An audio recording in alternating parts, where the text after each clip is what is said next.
几万的素材，你肯定要做一个派发的动作。你这个派发的动作，你可能是要拆分，甚至你还要打上标签。但是我始终觉得打标签这个方式，没办法很好的做到一个聚焦的主题。所以说，我是想学一下你的思路或者你的做法是怎么做的。呃，聚焦就点，我举一个比较具体的例子吧，就比如说昨你稍等，天的时候，你稍等一下，我找一个白板，刚好我们就可以用白板这个东西来哦，这个东西。可以，你吃啥新闻这个？用卡片笔记法来看卡片笔记法这本书是吧？用白板来讲白板。我今天课都不去上了，我就听你讲。咦，我们就闲聊，就不一定有收获啊，有可能收获很大，也有可能没有什么收获。没有收获就拿小本本记下来。就大同这个人不太行。你刚才说的是拆分是吧？我记得有个关键词是拆分。派发，我听到还有，我们好像看不到你的屏幕，现在同道。稍等啊，OK，那个我录了个屏啊，当然之后发不发再说，我就说之后可以作为一个回顾。发，为啥不发？我把屏幕共享一下。他必须支持你发。呃，桌面，现在看到吧？可以，可以。刚才说的我记得还有一个关键词吧，还有个什么标签还是什么？对，有标签，但我觉得标签不是一个比较好的方式。我自己是有一个思路，但是目前我还是觉得不够好。你就是先说你说的东西，就你刚才 OK，提的就是三个关键的。对对对，没错，对。那你继续说。然后我举一个比较具体的例子，就拿我们昨天讲到的这种，比如说我对一个文章或者 PDF 进行标注，这个时候提取出来之后，我肯定这个东西是有，这些批注是会有很多主题的。那我这个时候很简单，我可以用比如说 Note、Reflect 去拆分，这个是可以做到的。但是拆分完之后，我怎么去把它划分主题，再让它聚焦，这就是一个问题。当然你手动去做肯定是没问题的，但是怎么做到相对性的自动化，我觉得这是一个关键。对，所以说这就是我今天晚上想要跟您这边探讨学习的一个做你法。直接说你这个广西，咱们不用那么客 OK 气。OK，嗯，好。这点意思。我觉得这里面有个关键问题，就是你这个中心的这个问题是什么？就这个就是呃包括你是主题啊，还是问题啊，还是话题啊，其实都是你的聚焦的点是什么？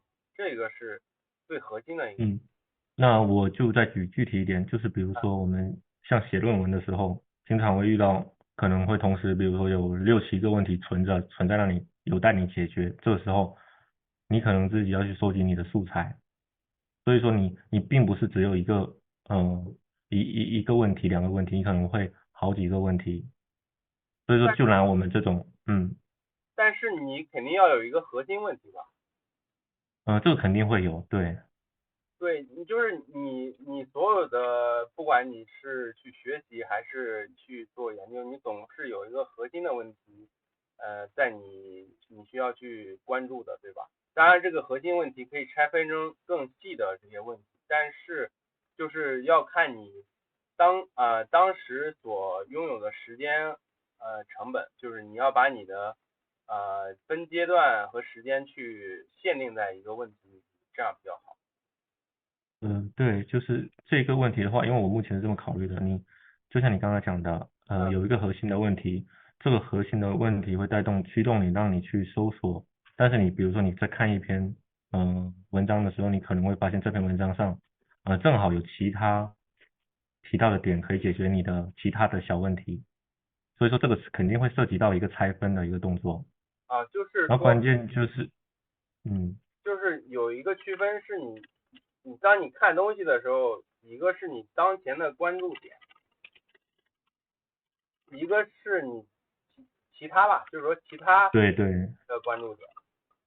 就是说对于比如说你看这个关注点的时候，你这些其他的可能暂时没有那么相关的东西，你怎么来处理？这个东西我现在流程就是说我大概去框定了一个，比如说一篇那个不是说一本书里边一个章节，我一般现在阅读的单位不是书，就是一个章节或者甚至一段话，然后这个里边你就基于你现在的问题去找一些相关的内容去阅读，然后中间可能做一些高亮，当然你也会在这个过程中你也会发现一些问题和你当前的问题可能没那么相关，但是你觉得它比较重要，你也就是做出来高亮，没错，没错，对。然后在你这个阅读之后，你形成了，比如说有我这里可能不是，就是他们可能没有这种知识上实际的联系，但是举个例子，比如说你找了3本书，这3本书都会有就是你当前阅读的问题的一些相关或者不相关的内容，然后你就它形成高亮之后，然后这个时候到了一定的阶段，你就可以回过头来整理你这些笔记，然后就看这些笔记和你这种最关注的这个点的一些点，就是你对它进行更加有结构性的理解和组织。对，没错，就是这个动作的话，你是手动进行打标签吗？呃，因为你现在涉及到划分就是聚焦的一个问题了，我就我很好奇这一个你是怎么做的？就是我现在的做法，你首先要去明白一个问题，就是你要把一些概念给明白，就是有几个相关的概念，就是标签、关键词、概念、索引，这几个都是很容易混淆的概念。我现在的一个我觉得最恰当的一个概念其实是索引，不是标签。就是标签和索引的区别，就是说标签大概是一个多分类的结构，它一般用的时候往往还是一种比较模糊的这种概念，就是比较宽泛的概念。但索引的话，你任何一个词都可以作为索引，这个的关键在于你关心的这个细节，不是细节，你关心这个点是什么？当然它可以很宽泛，也可以很具体嗯然后这个东西在我具体的实现里面，我刚开始是用它有一个插件，有个标签嘛，我去实现的。后来我觉得它有一个不太好的地方，比如说这个伦敦吧，伦敦其实就可以作为一个，你可以做标签或者索引都可以。如果我是一个它这里边的标签，那我有一点不太容易做到，就是我现在有了这个文件之后，我这里直接它就可以它可以自动把展示出来这种出现这个词的这些东西嘛，然后你就可以就像它这些操作说这个其实我是作为索引来用的，就是就是说它比那个它现在设计的这种名字叫标签的东西更方便。还有就是我还有什么？你可以继续说你的想法。那我能提个问题吗？，OK，可以，那你先讲吧。就是你这样把用索引来，就是等于是一定程度上替代掉标签的那个检索的作用，那不会导致就是伦敦这个词条你不能写东西吗？伦敦这个词条可以写啊，你可以写啊，就是为什么会影响你写东西呢？哦，就是你这个index 这里面的东西，就是你也可以用来写东西，然后同时你也是作为检索的一种用法，是吗？但是我的话，我很少在这里去写东西，因为我的标签即使我写了一些就是已经去输出的内容，我也基本上不在这里写标签，它只是作为一个节点来存在的。我知道你可能会疑问说，那我这个东西都是这些就是全都是这些高亮，我对这个东西的理解，就是我自己的理解在哪里？啊，对对对。我看到很多人的做法和之前的做法都是比如说他好像把这些东西看到之后，他就在这一个名词下面去写一个类似 Wikipedia 那种的理解。那种的理解，有一个问题是你很难，就是他比如说他说这个叫他的永久笔记，但是他就违反了卡片笔记的一个原则，就是原子性嘛，就是你讲的东西在这个一个里面太多了，这种首先它就是不恰当的一种做法。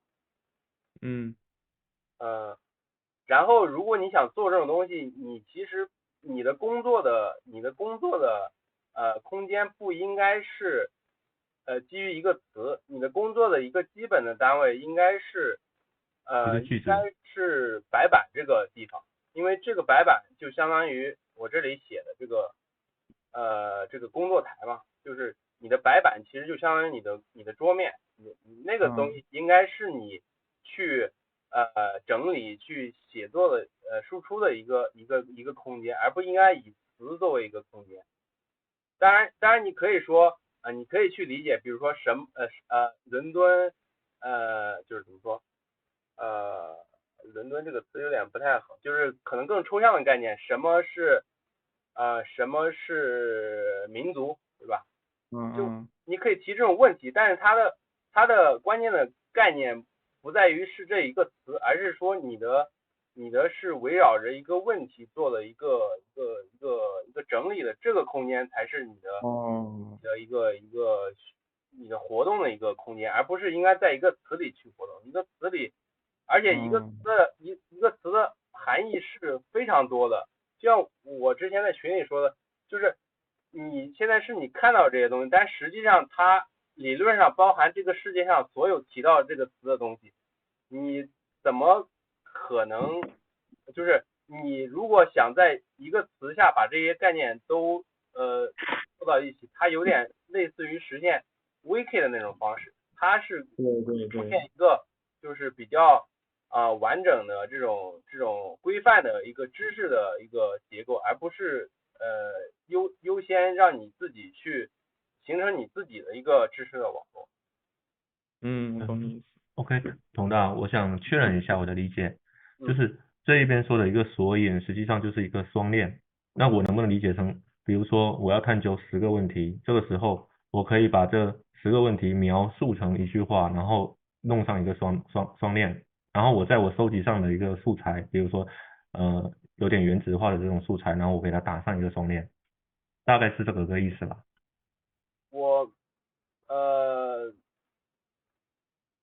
我先跟你说，我先说一下这个就是你的卡片网络的一个基本结构，它里边有3种东西，就一个是你的笔记卡片，就是简单的讲就是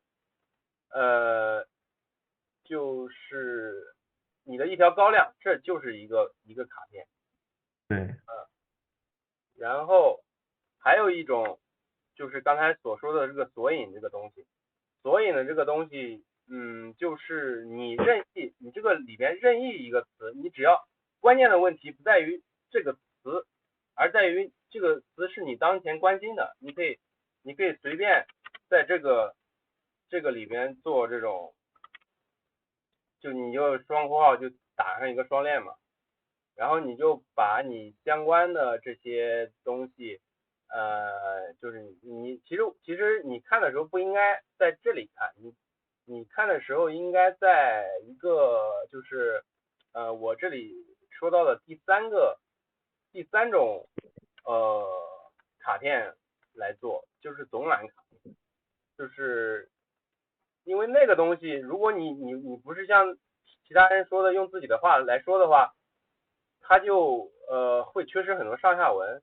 然后你如果用这里就是你总览或者叫做一个中心的一个区域，你就在这里看，就是它相对来说是有一个逻辑关系的，就是它就是原来书的这个逻辑关系。在这个里边看的时候，你反正看到这一条，你可能你觉得比较重要，你就可以点开它，然后在这里边做上你的双链，然后你看完之后，你可以再回来，然后再找一条，然后再做双链，然后随着你的链接的多起来，然后你又可以在这个里面去基于那个local graph 去就是怎么说，去和更多的东西建立连接了嘛，那么你就可以利用上它的这种叫什么关联的这种特性。哦，这我就理解了。嗯。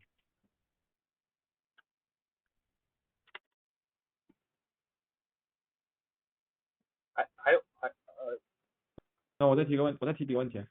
你说。就童哥，你刚刚说就是白板应该是我们的工作台嘛，是处理问题的地方。对。那比如说我给你我提出一个问题，就是我举个例子啊，就比如说我看一下随便找一个比如说我有个疑问，就是都说热爱很重要，那么在热爱之上有没有什么更隽永的东西？就是这么一条比较飘的一个问题。那就比如说这么一个问题，就是应该是怎样，就是按照你刚刚说的方法在白板里面进行的？就比如说比热爱更重要的，或者是什么东西在就是调整这些热爱，或者是热爱的属性有哪些啊？就是你这个题太虚了，你热爱太抽象了。那稍微实在点，我再找一个。你就这么说吧，你就把你这个改成一句话的问题，怎么说？随便，不管他怎么说都可以。比热爱更重要的。比热爱更重要的是可以，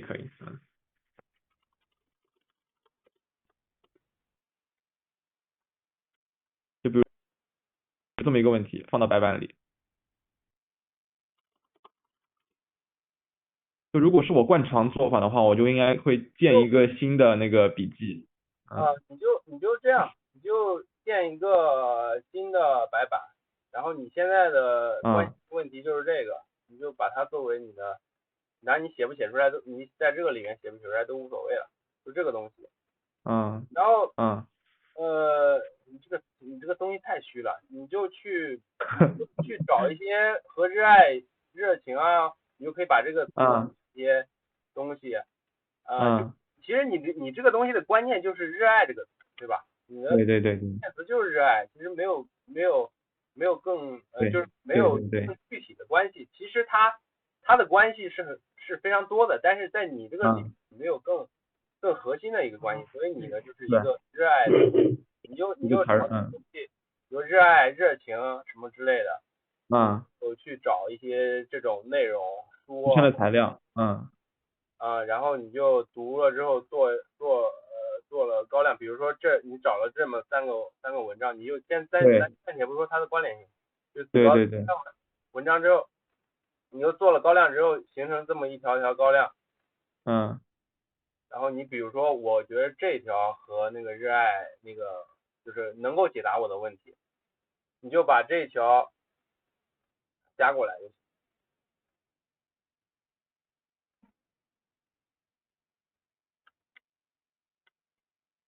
然后你再看看别的有没有，你比如说你觉得看这条有跟我现在关心的有关系，你再加过来。你刚刚这个插件就是复制是吧？是他今天手上有发群里面。我没有做操作，就是你回来的时候它会自动自动放进来。这个反正这个是技术细节问题，这个好。就是你觉得你可能，咱就说以最简单的话的，就我觉得这两个问题，这两个东西就能解决我这个问题了。那么你就可以，比如说这个就是有点画蛇添足了，因为其实也没太必要。就这样，你觉得这两个东西和你的这个东西是有关？其实不应该放在这儿，其实应该和这个问题关系。就比较简单了，你其实你要更复杂的结构，然后你就把这两条笔记那个总结一下嘛，然后写出来你自己的什么一些话就行了嘛。你这样就说这整个流程不就完成了？像改写的话，都是基于直接在白板上写吗？你是这个简单的我就这样写，如果你是这个那个叫什么？你是更复杂的，比如说你想用 Markdown 那个格式，你就可以把 Markdown 嵌入进去。比如说你在这里怎么说？我是这样写，就是我就在这个 workspace 这个其实没有那么严格，你非要在这里写，你就看你自己的习惯，你就在这里再建一个文件夹然后这个可能有些是不必要的就是我记得应该有什么脚本可以实现吧，就是直接创建应该是。它还不是自动化，咱暂且先不说自动化好。过程，然后你再自动化那就好说了。你在这里，然后把这个东西拖进来，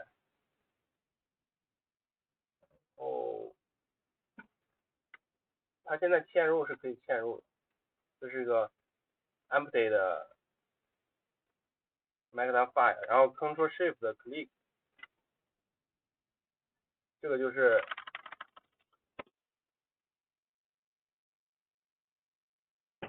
下面这个就它其实是个 Markdown， 和这个东西不是一个东西，它像是把那个 Markdown那个叫做解析成一个图片了，其实这是一张图片，它是会自动会对，但它不会换行，好像它会无限长。哇，可以啊，这个是 Markdown。会，不是，就是图片，不是，就是如果你在那个 Markdown 里面你不换行的话，它是不换行的。那不是你想做的吗？对啊，这个它就是把 Markdown 去转换一下。是的。我的意思有时候是会在 Markdown 里面写一长段话嘛，然后那一长段是没有换行的，就是跟着的。然后我之前就是用那个直接拖进来，然后加个那个感叹号直接预览的时候，对，会那个不换行，它会很长，当时。没有啊。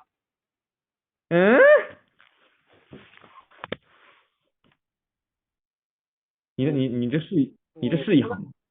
你说的是这种吧？你说的是直接贴过来的吧？这种吧？不是贴过来，我之前应该是输入一个双链，然后前面加个感叹号，然后把那个放进来的。那个也是有也不行，那个是你现在跟我说的就不是一回事儿。我现在是把Markdown嵌入的，你现在是个双链的，你现在是个双。那你这样嵌是怎么嵌的？我刚刚没看明白，我还以为你这跟我的方法差不多呢。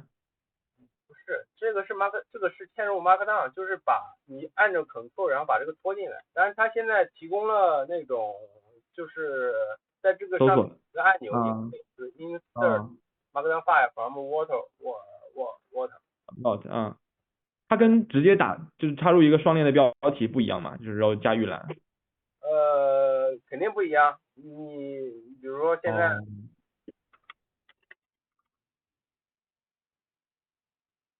我如果是，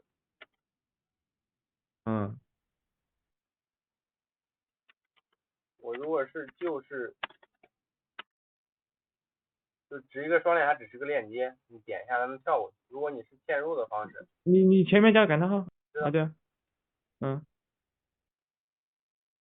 我记得可以显示啊，加感叹号之后应该是可以显示的。同步可能有点问题。同步会的。对，它就对，我就是这样的。原来是不一样的哈。对。可以直接对，好，那我知道了，那用起来会方便很多。它现在就是你研究明白了，它我这里反正和 HyperBase 差不了多少，就是你要广告用的。好的。那我现在很好奇，你这个标签是怎么用的？你的用法？就没有标签了，我只有。我觉得你的这个索引思路倒是有点出乎我的意料，很厉害。这个可以发视频啊，这没问题啊，我觉得。这个索引就像 wiki 嘛，就像一个词条了。它没有，就是感觉又不像。它关键的问题在于建立你不同笔记之间的一个桥梁，你知道吧？要不然你的笔记就是散的。它的桥梁就是通过这些词去建立的。你就是用这个 index 来去把它们串在一起的。对，你其实 index 这个东西很基础，就是你这句话里的某一个词。是。在这种就是完全的情况下，是你这句话的所有词都能形成一个按那个专业的词叫语义的网络嘛。但这种东西对你个人笔记并没有那么大作用，而且也不它其实就怎么说呢，就是也很复杂，你可能到时候你也就是一团麻，你也不知道了。就关键问题你还是要有要是和它就是不管它的结构是什么样的，这个东西一定是把你思考的这个过程给复刻下来，而不是说基于它本身内容的东西。这个是最关键的一个。是，所以白板就很重要。我在想有没有一种可能性，就是比如说你这一个素材，你并没有就是可以划的这一个索引，但是你又会觉得好像这个东西你能用到，有没有这种可能性？说那个词不在这句话里边是吧？对，这个时候你会怎么做？你可以啊，这个是手动加吗？是，我觉得这种会很常见。对，这种可以，你可以手动加，就是它索引本身就是我刚才提到这几个词啊，索引本身它就不是说要把你这里边词取出来，那个东西叫做关键词索引。真正的这种索引是你就是它基于一个它其实严格讲起来要一个专家基于对一个知识领域的理解之后做的一种索引，就是它其实是是你和你这个就是你这句话核心的东西讲什么，而不是仅仅说表面上它里边有什么词来做的。就是你可以去自己写。就是你可以就是这个东西的关键就在于这个东西是和你当时的你觉得是相关的就可以。那索引和 MOC 一样吗？和那个内容地图？MOC 就是这里就是总览卡片，在我这个分类总览卡片 MOC 嘛，然后结构 Hub，就是在卢曼的笔记里边，他就是卢曼没有提出这个词，是他的那个研究者提出来这个概念，就 Hub 这个概念，就是它是一个，我给你看，我在我这里面，就这些团块，这些就这中间这个最大的这个就叫 Hub。它其实就是一本书的入口。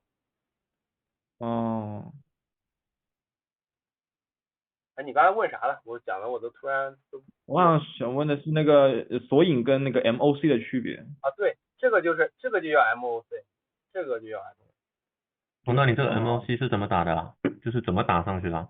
我看一下，就比如说你随便点一个，就是本书，就刚才我们看这一本书，这一个 Hub 就是一本书的高亮的一个目录吧，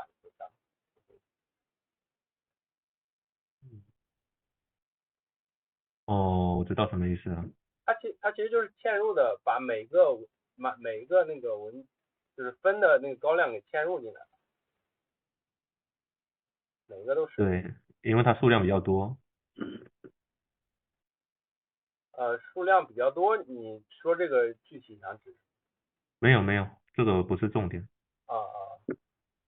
就是我之前做法是把它全部放在一个文件里的，就是然后我发现，你比如说我要关心这个问题，那我在这边看到的就是和这一段内容相关的，而如果你是放在一个里面，你在这边看到的就是和这整本书的内容相关的，那么它的力度就小多，你就会很多有不太相关的东西。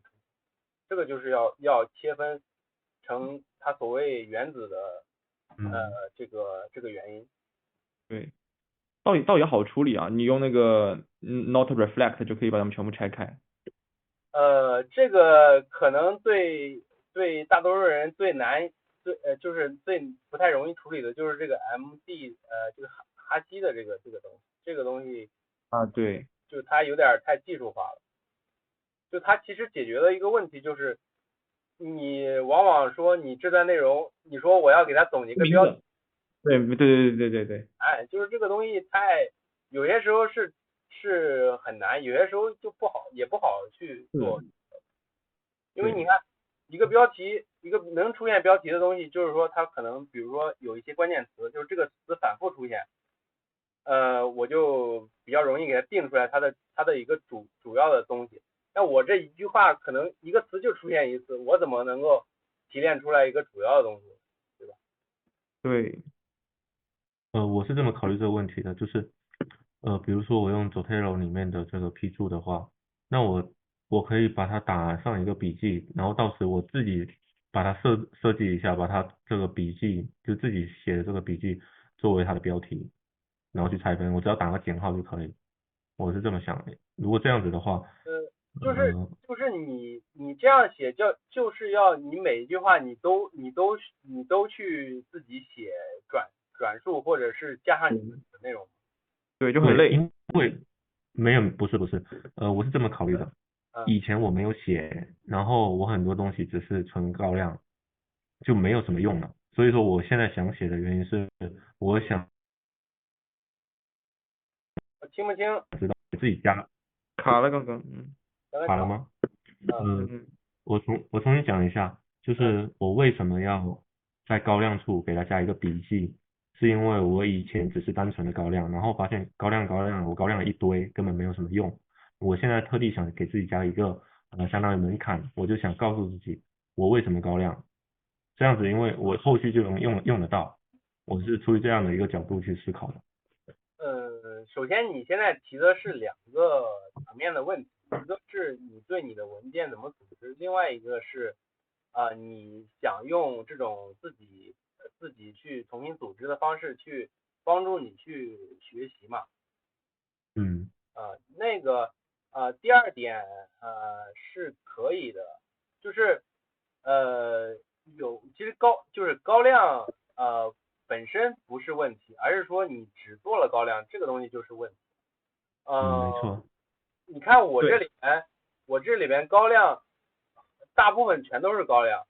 那么如果像一般这种说法说做高亮的是怎么说价值很小，那我这个就是一个很不合格的一个库了。但是我是清楚的知道我不是这样的。你看这个绿的点，这个里面就是我自己生成的内容，当然这些东西不是和这一个全部相关的，可能这附近的东西是和这一个问题相关的。这是我前几天做一个 PPT 的时候去做的，就是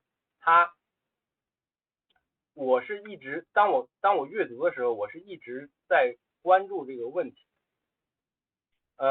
即使我当时没有去重新去写下来我当时的一个想法，但是我是不停的去就关注这个问题，思考这个问题的。那么回过头来，当我把这些高亮重新拿下来的时候，我可以以一种更加全局的视角去观察这些内容之间的关系，因为这样和你只对一条高亮进行总结，它会有很多的有一些有不少便利，也更加容易去让你的内容更加的贴合你的问题。嗯。那像这个自动化的这一个编码是有哪一个视频是有讲到怎么实现吗？我记得我好像有看到过。我那个视频底下我做了一个视频，那个视频因为有一些怎么说呢，也就是有一些不太好公开宣传的地方，所以那个视频我就让它的位置不是没那么就是方便的看的，就是有一个就把整个的基础处理流程都那个放出来的自动化。但是这个东西你如果编程就是你没有这个编程的基础的话，你其实你只能还是自己命名。就是你想做到还不太容易。啊，就是我现在的就是状况就是我基本上能够确定我这种做法是没问题的。然后之后我可能会看看能不能把我现在这些东西能够比较通用的方式去诶，分享。我在想，应该能用 Python 写一个，然后试着拆分，只要有个识别码，比如双引号，然后就拆分成一条一个文件，然后再把它命名，好像是可以的，以后再试一下。呃，这个你用什么语言都无所谓，关键是你的处理的逻辑。就是我对，大概讲一下我这个处理逻辑。我这处理逻辑就是那本书 OCR 啊嗯，我看他跟你朋友飞奔而回。没有，这边不是，就是我有点声音干扰，对，然后它就取成一个一个，就比如这本书里有那么5条嘛，然后他就把这个内容，然后那个就刚才说的那串看不懂的那个东西，它就是一个基础方案，它可以把这个内容对应成一串唯一的一个关系，就是下一次如果内容不变，那个码也是不变的。然后它有一个特点就是它也比较就是也能够比较简短的去唯一标记一个内容，就大概的逻辑是这个逻辑，就是你用那个什么语言或什么东西，那就是那个都可以看，就看什么东西方便。嗯其实自动化的过程都可以手动完成，只是手动的过程非常的那个没有效率而已。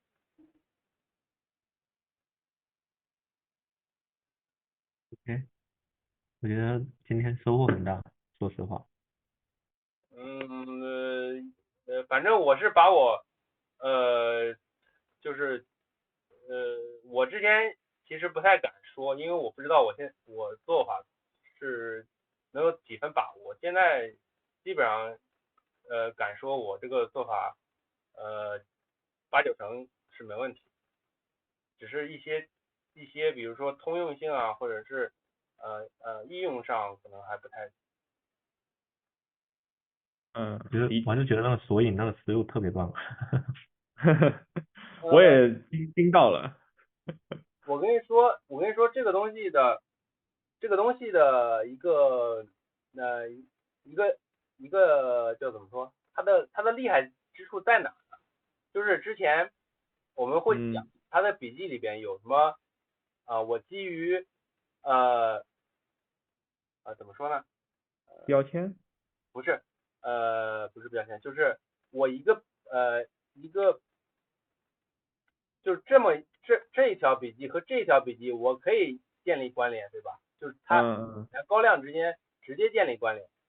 它那种说法就是叫什么相关笔记，然后还有就是就是词和词之间也可以建立相关联。它其实它把里边的一些怎么说呢？两种关系模糊了是吧？也不是模糊了，它没有更加抽象的去表达那个东西。其实你这两条高亮之间的这种联系，它一定是基于某一个索引建立，只是你当时没有注意或者是没有去提取。那么你这样理解之后，那么你的笔记库其实就是有着一个非常基础结构的一个笔记库，你就不用还要去想我这个到底是直接关联啊，还是通过一个词去关联的呀，还是词和词之间要关联啊？对，这个就是这样理解的一个清晰和怎么说和灵活的一个。我大概能懂。嗯，就我觉得你这个图就是跟我自己用 KG 做出来的那种图最大的区别就是，你看你量又大，然后整体还很清晰，就是有一个团块嘛，然后围绕着一个 index，我觉得这就是应该是这种图。不对，你又弄错了，这个盘块围绕着，这不是 index，这这是是书嘛？对，这是书嘛？就是这种，在我这个图里是这种绿的，这是哦不是黄的，哦这是这是一个 index 啊。对。懂了。index 其实反倒是周围比较空旷的。不是，这个东西是基于你现在就是你对于这个资料的吸收，每一个词你都特别的深入的研究之后，那么每一个词你都建立了节点，那么它就会很复杂。如果你是考虑了，就像你刚才说，我就对热爱做一个这么一个中心的聚焦，那么你就可能就那么一个索引的节点，对吧？这个是看你的这种阅读的状态，就是它其实就反映了你自己阅读的这个知识完善的程度，一个复杂的程度。那是不是可以在你的那个 index 里面加那个text expand 是吗？就是那种语法，然后把相当于是把它的那个关联的那个东西全部可以抓到这个页面来，会不会多此一举？还是说你没我之前其实有过这个想法啊？我后来觉着没有那么大的必要，不就是我之前那个如果提取那个块链的那个内容嘛，是类似的东西。就那个东西，所以说你还是回到刚才讲的那一点，就是你的工作台还是你的工作记忆应该围绕着一个问题，围绕着这么一个白板的空间，它可能是和某一个词相关的，但也可能是和好几个词相关的，而且即使是一个词，它有不同的含义，就是在不同的语境下，上下文下有不同的含义，你未必是一定会把一个词的这些关联全部一次加进来，所以那种把一个词或者一个文档的东西批量加进来的功能的必要性就没有那么大。我理解了，我理解了。所以这个都是手动把它放到 K 宙里面的。你说哪个？确实，就这是应该自己画的吧？没有，我不是说这个，我是说，比如说一个索引，然后捕捉出几个节点这样子，然后再把它手动的自己人眼去判断，再把它放到 K 宙里面，这样子确实会比较好。我还是没太理解。你说要加什么？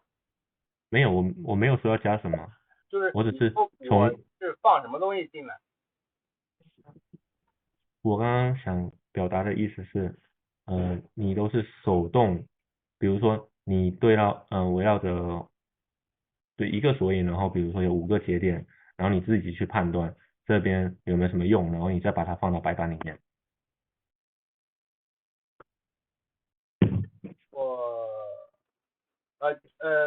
我反正换种说法，就是说，我举个这个例子吧，你可能能明白，就是我这里边的有些索引确实是自动生成，随便找本书，就是你看我这一个 hub 的，我用了一个那个提取关键词的一个程序，这5个索引是自动生成，就它是基于对这一本书我现在已有的高亮做的一个关键词的提取，这个是自动生成。然后其他的里边就是当我觉着它有关的时候，我才去加那个。然后就基于你在白板里对问题的思考，你发现哪一条当然我现在这个高亮并不确切的一定是高亮，它就是你自己写的内容其实也可以，就是它就是3条笔记，就是你如果发现这个东西和你当前的问题相关，你就可以把它加到那个画布开里边里。我不知道我刚才说的和你说的是同一个意思。是的。那谢谢佟大。就是合理的，就是就反正关键的问题是你就是这整个流程是什么样的。至于能不能自动化那个东西，只要是它有着比较确定的逻辑，它都是可以自动化的，就理论上都可以自动化的。所以首先要把那个它整个的流程逻辑搞清楚，那个自动化都是在优化的事。OK， 我没问题了。我还有一个。说。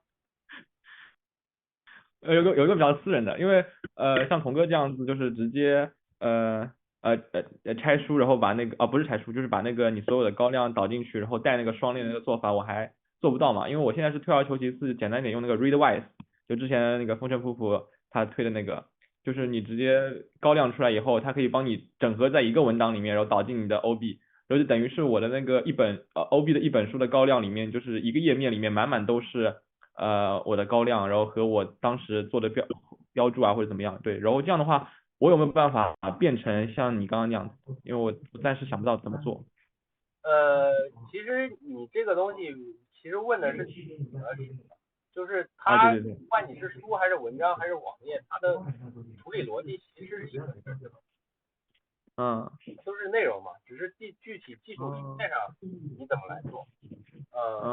刚好我今天就在做这个事，就是我今天把那个艾斯维麦 think 嘛，陈如我思那个然后又看了一下，然后现在是相当于是半自动化来实现的，因为我其实这里面书的内容是最多的，所以我优先都是围绕出来做的，其他东西到时候照样子来做就行了。现在我大概做了一个东西是我用的是 hypothesis，对，像你这么说的全都是对一样，对一样。当然这里我没有做批注啊，它有批注之后，那就是你再单独分类怎么处理嘛，咱暂且说怎么把这个东西分开。哎，你这有链接吗？也有双链吗？不是，也有那个链回原文的地方吗？有啊，它自带。hypothesis。哦，好的。然后我现在这个流程会有点不是那么自动化，就是我现在是把这个东西拷到 Workspace。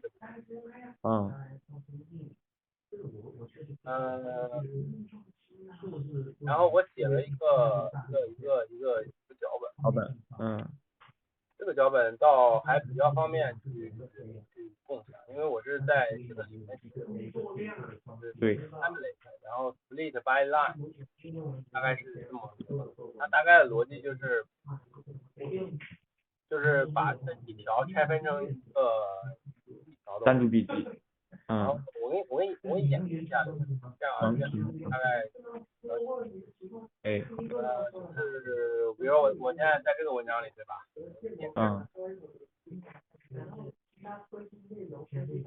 这里出现，当然这个具体这个怎么把这个联动起来之后可以再看。这个我知道。这我知道。然后这个运行之后，当然这里我之前已经生成过了。它是帮你生成一个文件是吧？生成一个文件夹。就这里这就可以了，对吧？这个太强了。然后我把这个东西因为它现在那个 API 我不知道怎么覆盖嘛，就现在新生成了一个入口，这平台一回事吧，那就是对，懂。然后这所有的内容你都可以按这套东西来做，具体怎么来实现。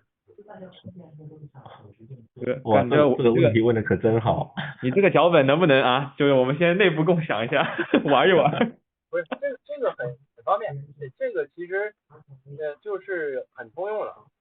对，我之前看 John 也做过类似嘛，就反正就是用那个内部的，等于是用一个 MD 来做那个脚本，然后直接可以。它标准的 API，它只是这个东西是什么呢？它这个插件它会调用，就是把它本来是这个 template 是用来怎么说去生成内容的，但是它是 JS 的就是这个编程语言的逻辑嘛，那么就直接只写这个逻辑，然后调用那个 Obsidian 的那个 API 嘛，然后它生成的时候就刚好可以实行一遍，然后刚好可以做一些这个考过去用，这个应该考过去就啥写出来的，只需要把。那它这个识别就是根据那个五序列表去识别吗？我现在这有位点吧？对，就判断就这里看到吧？对，改这个就可以，就是那个改成别的关键字。然后这里改一下，那个那个情况就复杂多了，就是你到底基于什么去分割你的东西？是，看你的格式。到时候对相应的调一调就好了。对，这都好，这个只要大逻辑不变，其他都好。好的，这个问题问的很到位。真的很到位，你这个问题太给力了。痛点都是痛点啊，大佬往往已经解决了这种小痛点。本来我还想着自己回头摸一个用 Python 去搞一搞，没想到不用了。我再多，我其实这张图还有很多还有不少的含义并没有讲。就是来。你不是这个东西，有些东西不是，就是这个东西，有些东西不是这一次能讲完的，就是它这种结构，应该是就是怎么说，非常对卡片笔记一个非常合理的一个理解了。你在这个基础上围绕这个基本的结构，对于你整个的这个工作流程都有，不要简单的看到不是仅仅看到，比如说这是一团东西，我理解。我举个例子吧。你觉得这个绿的这一团绿的和这一团红的是一回事？那显然不是啊，绿的应该是你自己写的呀，然后红的是书嘛。但如果你说它的共同点，他们相对离得比较近，然后有可能是就是你根据这些红的，然后产生了这些绿的一些思考。如果是结构上的那个共同点。结构上的共同点，那应该是从红的里面凝练出了这些绿的吧？这算结构上的特点吗？我直接说吧，就是这个你刚才说的也对，就是这个绿的和这个红的，一个是我看的内容，一个是我自己输出的内容。但是从另一个角度来讲，它俩其实就是一回事，只是换了一个使用者。如果是作者，比如说这本书的作者在使用，那么这个书不就变成绿的了？对，我理解了。就相当于我之所以在这个就是我之前这张图里边，就是说指的循环就指的是阅读和输出本身就是就是连在一起，就这两个开始和结束其实是能接在一起，互为表里啊。互为表里，好像不准确。不准确。对，就是我就是说这个例子嘛，就是它其实它不是说哪个局部的一个特点，它是这个的结构是最重要的。哇，宝藏 UP 主啊！我这课蹭的太值了呀，这不比核桃派的直播划算多了。也不是，这不能这么说，我这些东西也是听了那些分享，然后跟大家讨论，也不是我自己。这段剪掉。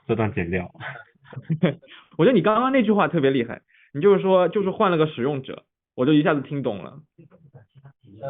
因为书的作者他的笔记自然就是绿的了，对不对？就他那本书自然就是绿的了。就是这个东西还有一个你们不嫌烦，我就可以给你们多讲讲。可以啊。必须的。就是我讲什么来着？你看这个结构就是它其实是一个循环嘛，但是这个循环里面没有产生任何新的。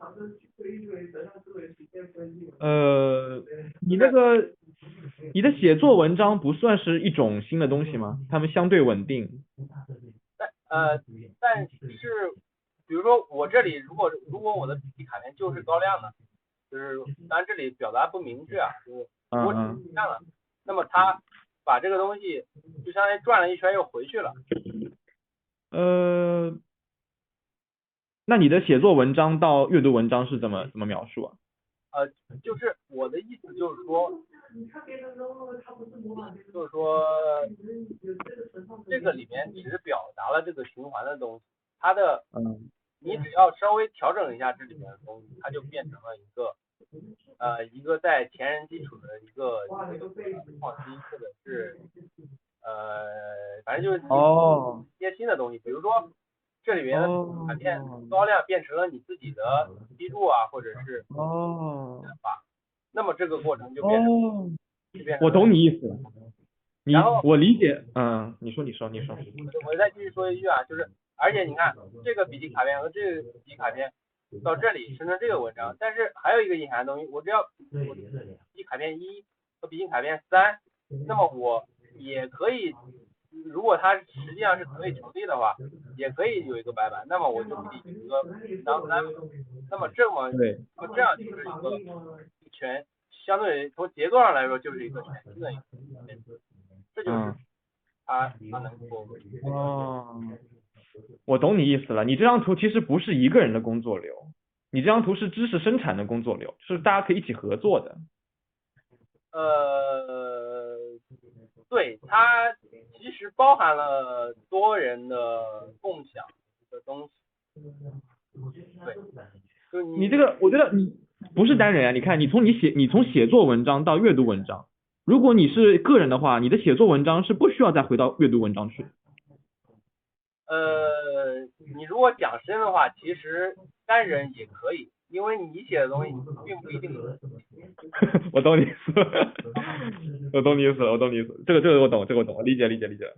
就是有句话就是说，一个东西写出来之后，其实它就脱离了作者，它本身就有了自己的这个，你如果说的虚一点，就是有了自己的生命。是，听过。我懂了。我特地把你这张图打印出来，我在那边研究，我在仔细看。然后今天你刚刚一讲，我就更懂了。原来你这个笔记卡片1啊，笔记卡片2只是举例嘛，就是比如说有那么一堆卡片和另一堆卡片，然后放到一个白板里面去整理。然后你刚刚举一个就是1和3结合的例子，我就听懂了。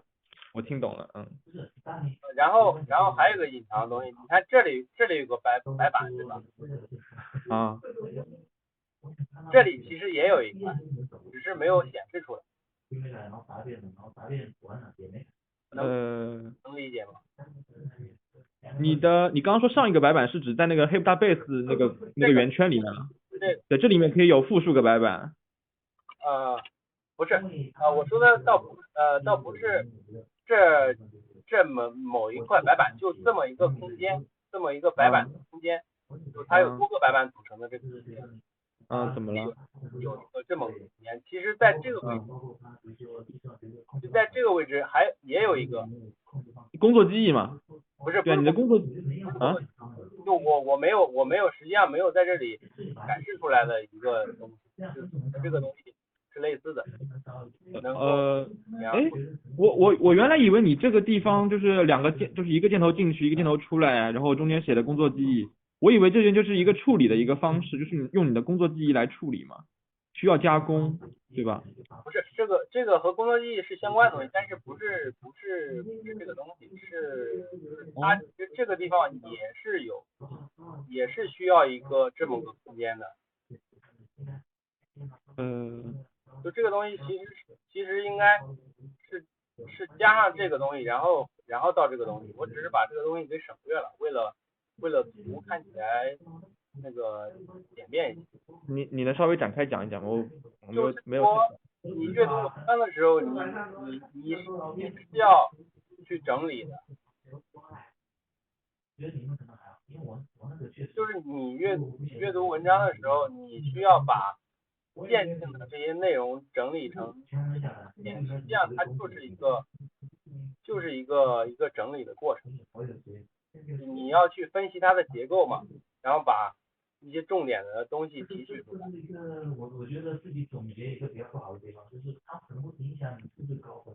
能，我说的它跟摘录有什么？是一种它是一种思考吗？我大概能懂一点，就是说不知道这么讲对不对？就是说我们在看书的时候也要去想作者为什么在这里写这句话，为什么结构是这样排布的，是类似于这样的知识吗？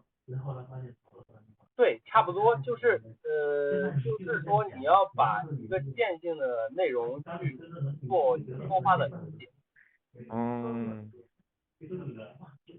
其实你不是说你看到的东西你就直接就是写出来了，就是有比如说一些复杂的内容，当你看的时候，你很可能需要去拿一张纸去画一画，那种我懂你意思了，一个白板。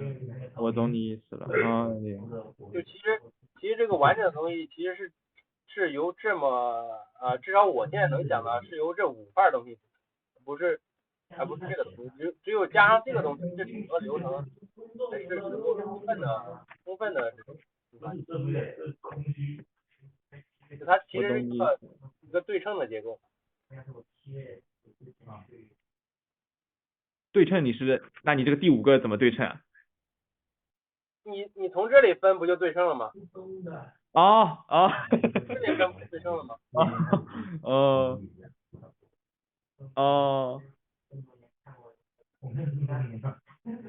然后还有一些简单的点，这个就可能和 Google Memo 结合，这个现在我还没有搞太明白，就是你这个视觉这个东西，其实对应着你大脑里的一个组范的一个东西，就是你把这个东西以视觉化的方式，在你的脑海中其实本身就有一个过程。然后它还有一个比较关键的东西就是复述嘛，复述和提取。Google Memo 重复的东西，就是它是基于更多的基于你的那个言语的这个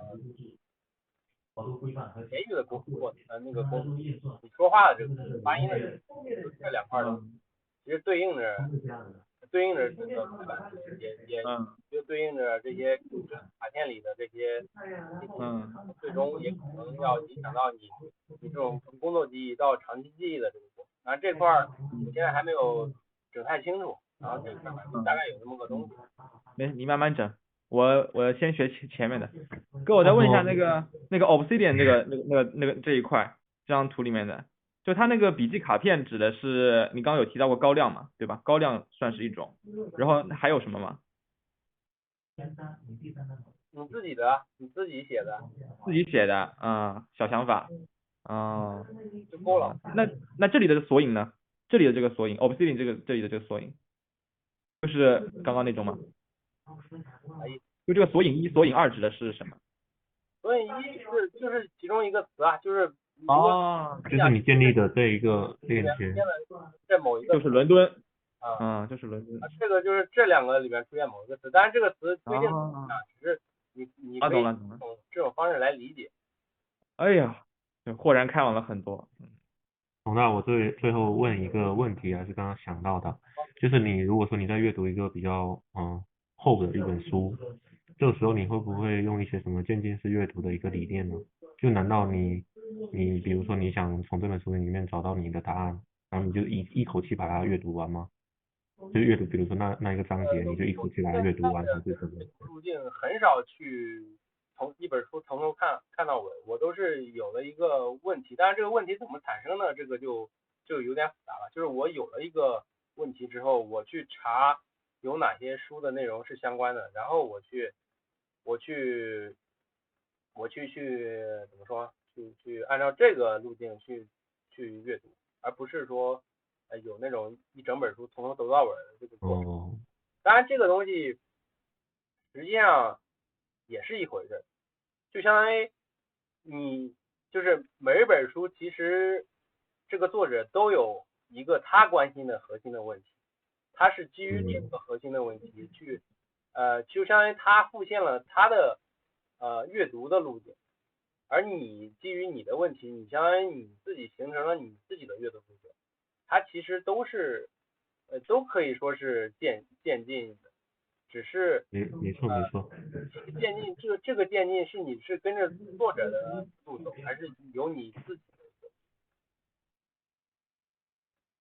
对，我觉得我要倾向你这种做法合理一点。你不是这个东西适用于不同的场景，就是如果你比如说你是去了解一个领域的一些基础知识啊，你可能就可以从头把一本书什么导论之类的从头读到尾，这种可能比较合适。你如果做类似于我这种方式，更多的像是一个研究啊写作的这种。嗯，童哥，你刚刚有提到，就是说你先产生了问题，然后去查哪些书跟这个问题有关，这一步你是怎么做的？就怎么查的？就是你是 Web of Science 吗？还是？这你就问到我刚刚也想问这个问题，你可真能问，我发现。我就比较插嘴，耐不住性子。这个读秀有那个有全文搜索，就是几乎现在新出的书它都有。怪，这里可能能打开吗？我就不打开了，反正就是这个问题它有涉及那个说呢，哎，我还现在人多不？人要少我就可以讲。哦，人不多了，我就可以讲。人多吗？现在？就4个人。啊，就4个。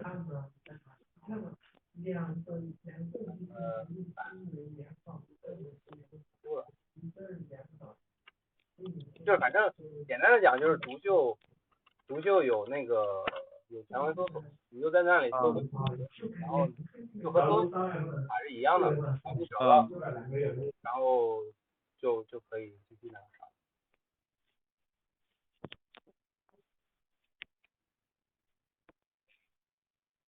然后这个东西其实这只是其中一个比较主要的方式，就是基于一个问题，你做这种这种叫什么调研的话，其实是很基本的学术的一个，你要如果专业讲的话是学术的一个考虑，它要基于你对于那个知识领域的一个理解，还有比如说你甚至说你认识一些这个领域的大牛啊，然后根据他们作者啊，然后这个东西就复杂了。这今天我估计这个问题确实一下讲不完，这个问题有很多一些技巧啊什么之类的。这个东西真有兴趣，我们可以找个时间单独说这个。我觉得肯定有这种兴趣。因为这个东西我也没有整理过，因为这些东西我已经很习惯了，就是我也没有那个需要我要整理，就是所以你让我临时讲的话，我也讲不太全面。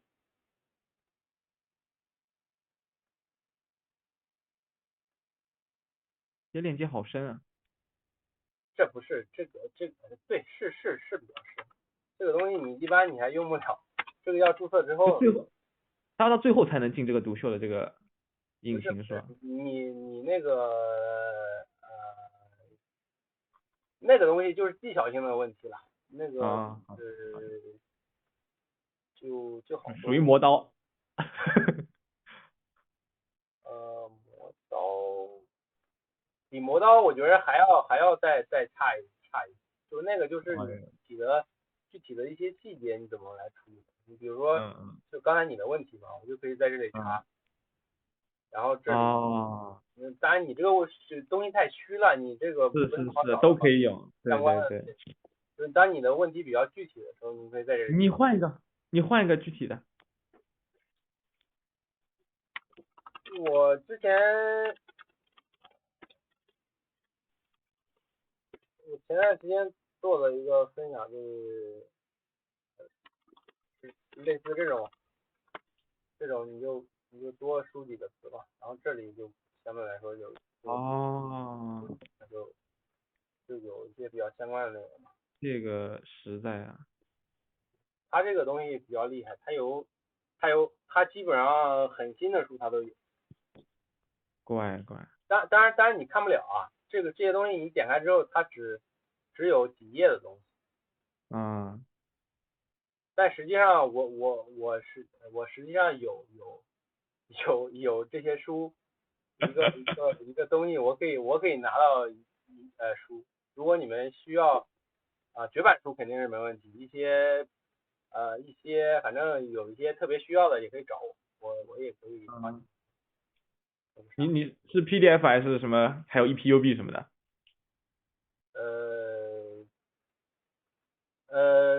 都有。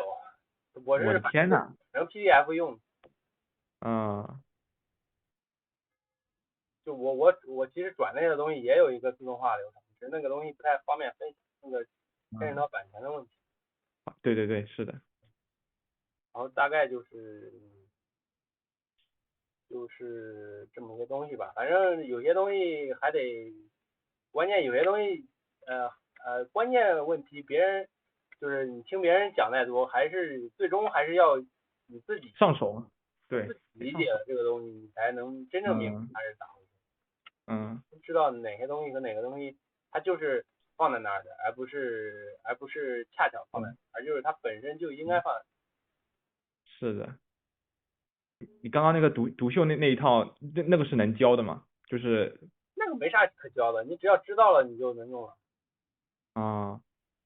这个当然它这里搜索的入口不太那个好，就是它只能词儿啊，不像那 Google 啊什么各种语法，还能自然语义。反正你能有这个内容就很不错了。如果你需要的话。那我能登进去这个网站吗？这个就是一些那个公共图书馆，就是哪个省的图书馆都可以是吧？那我回头去试一下。就是公共图书馆，它有一些好多都能远程的去注册，有一些限制。好嘞。然后你什么国图啊、上海图书馆啊、首图这种比较大的吧，省图之类的资源会比较全。这个东西。好的。你在学校里有。有啊，对，但是独秀什么的我没有用过，对吧？独秀一般学校里应该都有，这个东西它很多的，这个东西它反正不知道为什么，反正它就是好多都有，不像一些数据库不太好用，只是很多人不太知道这个。我前些日子看书嘛，因为我现在看书习惯那个电子书和纸质书一起看，就是你可以在纸质书上标注出来，然后回头在电子书上同步。然后现在有些新的那个纸质书就电子版搞不到，然后我淘宝上花钱他们也都找不到。然后想着可能就是还没有人整理，然后放上去。这个东西就是这个东西没法说了，这个东西就有各种门路了，你可以把它自己扫描之类的。那真是太累了。对，扫描成本是挺高的。太高了。那个咱讲的差不多了，反正有些问题之后还可以再交流，对吧？好的。还有一位朋友，他可能有一些问题，我们给他就回答一下吧。反正听了那么久也是憋得慌。对，你可以开麦说，你不想开麦也可以。请问大家开日做的卡片会设置颜色吗？对颜色方面有意见。这也太审美了。我是不太设置颜色的。当然我看到有不少人喜欢去对卡片做一些颜色，其实这个东西就是一个标记嘛，就是标记你的卡片的状态啊，或者是它的分类啊。对，这个东西看习惯嘛，我觉得可以用，就是觉得对有比较大的作用，它就可以用。它其实是一种可视化的 tag，对吧？关键是你是把它当成什么？你把它当成 tag，它就是 tag；你把它当成状态，它也可能就是这个东西只是一个视觉化的一个标识嘛。至于你把它对应成什么东西，那就是你自己的。很自由。其实颜色这个东西，实际上肯定要比黑白的东西有更多的信息。那个，但是反正目前我没有用太多，所以我也不太多说这个东西。然后之前我听那个叶君瑶分享说，我觉得他说过一个观点，他有人就问他 Super Memo 里面要不要做小地方那个高亮，然后他的回答就是说不要做，因为你做了以后好像只会看高亮而不看别的了，因为 Super Memo 里面的句子本身是力度比较低的嘛，就等于是每句话都是值得一看的，毕竟它还留在那个库里面，然后我觉得这也是有一定的参考价值。这个还是我说的那句话，就是就是高亮本身不是问题，支付高亮才是问题。就是你可以在不同的层次去理解那个内容，你可以在一段话的这个层次去理解，你也可以在一章的层次去理解，你也可以在一本书的层次去理解。你只要做了这个事情，你只要理解了它，至于有没有那个都不重要，对吧？是的。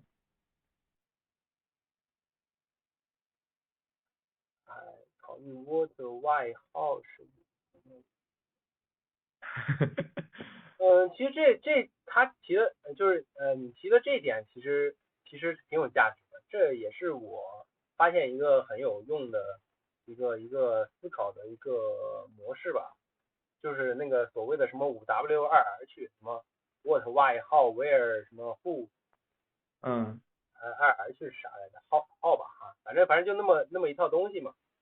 那个它确实当你去理解一个概念或者是思考一个问题的时候，是一个比较一个怎么说呢？比较通用的一个模式，也比较有用。至于是不是颜色就看你自己的喜好了。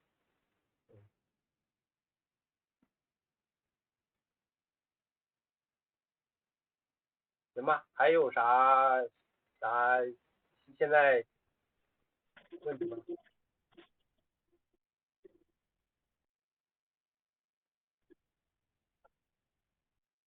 出视频讲一下所以没事儿，这个视频我录了，然后你不嫌麻烦的话，你可以听，就是有些内容如果等我讲的话，可能时间比较久，因为我现在想做的是把我刚才讲的这些东西的一些理论的一些基础拿出来，要不然这样才能把这个东西给真正的做实，要不然现在目前还只是偏直觉或者是表面的一个东西。我理解了。所以这个东西就可能时间比较久了。你如果短期我可能不会单独去讲这个东西。这个录屏你可以去看一看，我应该是可以，我等会儿看看有没有什么不方便的，如果没有的话，到时候你可以去 B 站上去。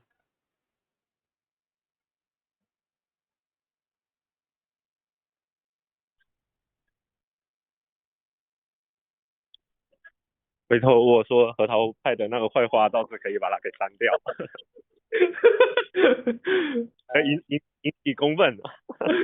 现在要剪的又多了一点。尴尬。没事吧，没事吧，我可能不会剪，我真的不太，就是其实没事，其实没事，就是你就随便提一句，而且我给你找回来了，没事儿，你就是口误嘛，又不是啥大的。对，就是我基本上我也不是专门什么 UP 主，我就尽量让这些技术额外的这些东西尽量简略，要不然你做个东西还得剪半天，挺没什么那个其他东西嘛，所以就我尽量很少去剪，尽量直接就传上去得了。然后有人看就有缘人就看，没缘分那就另说呗。带感。那行，那没啊，反正你就是把那个内容听了之后，如果还有问题，我不知道你是不是在峰哥的群里面，如果在的话，反正你到时候有问题也可以在群里继续问我，就问就是大家一起交流嘛，没啥问不问。行，那别的没啥了，反正之后还有。谢谢。OK， 谢谢佟大。童哥，我还有个问题，你是什么专业的？